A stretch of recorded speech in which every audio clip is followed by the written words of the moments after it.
Assalamualaikum warahmatullahi wabarakatuh. Alhamdulillah wassalatu wassalamu ala Rasulillah wa ala alihi washabihi wa mawalah. Baik, kali ini kita membahas tema menyembuhkan penyakit dengan sedekah. Bismillahirrahmanirrahim. Islam memerintahkan kita untuk berikhtiar mencari obat dari penyakit yang diderita. Semua penyakit pasti ada obatnya, kecuali satu penyakit, yaitu tua atau kematian. Sebagaimana dikabarkan oleh Rasulullah Shallallahu Alaihi Wasallam, berobatlah wahai para hamba Allah, sesungguhnya Allah Ta'ala tidaklah menciptakan penyakit, melainkan Allah menciptakan juga obatnya, kecuali satu penyakit, yaitu tua. Dan obat penyakit itu tidak selamanya berupa obat-obat jasmani, seperti herbal, obat-obatan medis, dan lain-lain. Ada jenis obat yang secara kasat mata tidak berkaitan dengan jasmani, namun ia adalah obat yang sangat manjur untuk bisa mengungguli semua obat medis, herbal, dan yang sejenisnya. Karena Al-Quran mengajarkan bahwa kesembuhan penyakit ada keterkaitan erat dengan kepercayaan yang kuat kepada Tuhan atau akidah, dan tawakal yang baik. Allah Ta'ala berfirman, A'udzubillahi minasyaitonirrajim, wa idza maridtu fahuwa yashfin. Apabila aku sakit, dialah yang menyembuhkan aku. Quran surat Asy-Syura ayat 80. Pesan ini tidak boleh luput dari setiap muslim yang sakit, bahwa dokter dan segala upaya pengobatan medis atau herbal hanyalah sarana ikhtiar untuk mengikuti sunatullah yang Allah tetapkan di bumi ini. Namun yang menentukan kesembuhan bukan ikhtiar kita, tetapi Allah Tuhan alam semesta yang mampu menyembuhkan. Status hadis tentang sedekah sebagai obat dari penyakit. Salah satu ikhtiar berobat yang dianjurkan oleh Rasulullah SAW adalah berobat melalui sedekah. Disebutkan di dalam hadis dari Abdullah bin Mas'ud dan Ubadah bin Somit, semoga Allah meridhoi keduanya, Nabi SAW bersabda, obatilah orang-orang yang sakit kalian dengan bersedekah. Dinilai hasan oleh Syekh Al-Albani dalam Sahih Al-Jami' dan Sahih At-Targhib. Ibnul Qayyim rahimahullah menerangkan hadis ini. Sedekah memiliki khasiat yang kuat menolak berbagai macam bala, termasuk penyakit. Bahkan sekalipun itu dari orang yang ahli maksiat, zalim maupun orang kafir. Melalui sedekah yang mereka lakukan, Allah angkat bala. Khasiat sedekah seperti ini disaksikan oleh banyak orang-orang yang berilmu atau kaum awam umumnya.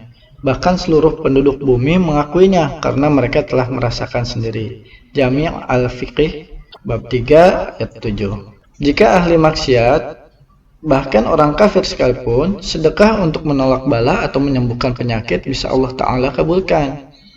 Terlebih jika yang melakukan adalah seorang muslim yang bertauhid dan taat kepada agama. Hadis tentang khasiat sedekah dapat menyembuhkan penyakit di atas, kebenarannya dikuatkan oleh keterangan berikut ini. Pertama, banyak hadis sahih menerangkan bahwa sedekah dapat menolak bala. Di antaranya yang paling sahih adalah hadis yang tertulis di Sahih Bukhari dan Sahih Muslim tentang salat gerhana, kusuf.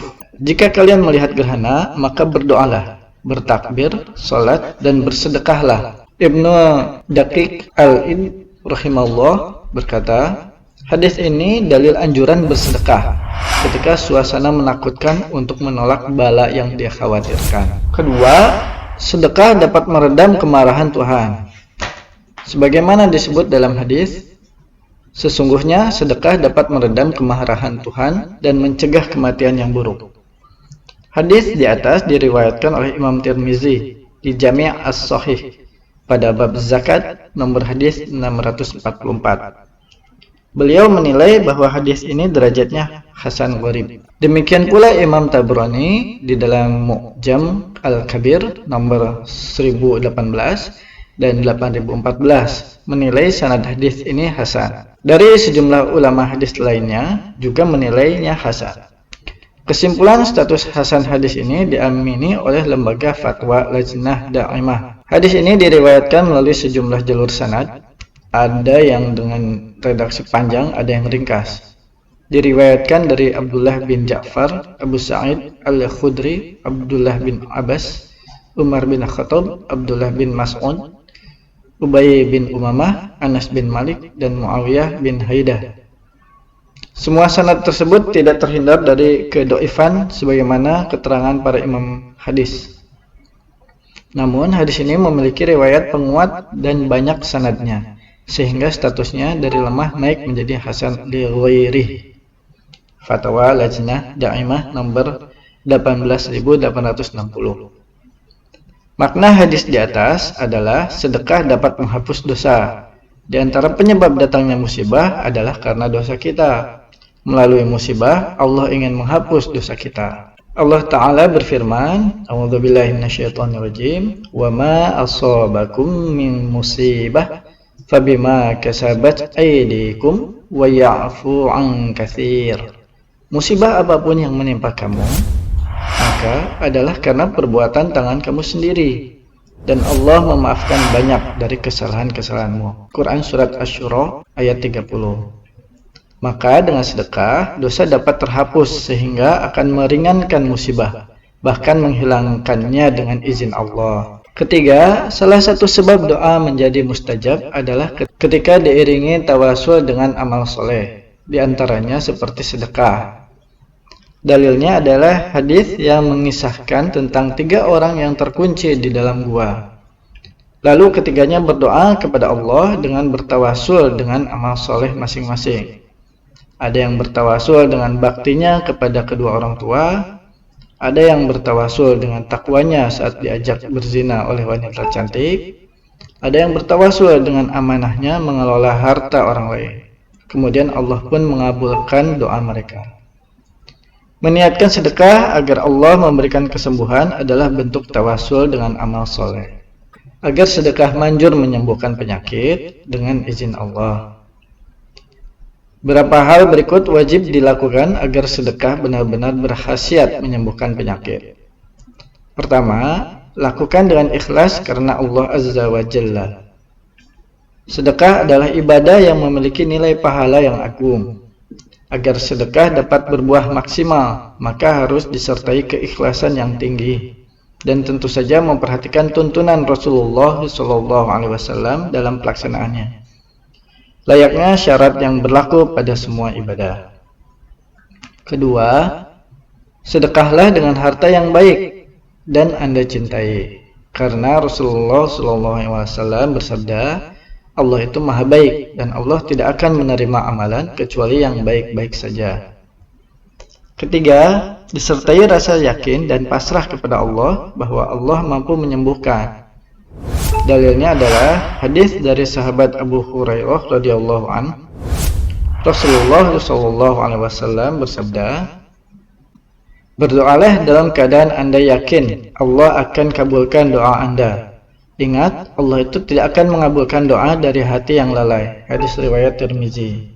Keempat, hindari keinginan tergesa-gesa minta dikabulkan, karena prasangka seperti itu dapat menghalangi terkabulnya doa. Dari Abu Hurairah radhiyallahu an, Rasulullah SAW bersabda, doa kalian akan dikabulkan selama kalian tidak tergesa-gesa. Seperti orang mengatakan, aku berdoa terus, tapi kok Tuhan tidak mengabulkan? Muttafaqun alaih. Kelima, tepat sasaran. Sebuah pemberian bernilai sedekah ketika diberikan kepada fakir miskin dengan tujuan membantu mereka memenuhi kebutuhan. Adapun jika diberikan kepada orang yang berkecukupan, maka pemberian menjadi bernilai hadiah. Karena hadiah adalah pemberian kepada orang kaya dan miskin dengan niat bukan memenuhi kebutuhan, tetapi pemuliaan. Lihat syarah Al-Mumti Ibnu Utsaimin bab 7 nomor 481. Demikian pembahasan menyembuhkan penyakit dengan sedekah. Semoga bermanfaat. Jangan lupa subscribe, like, berkomentar, dan klik loncengnya untuk support channel ilmu bermanfaat. Billahi taufik wal hidayah. Wassalamualaikum warahmatullahi wabarakatuh.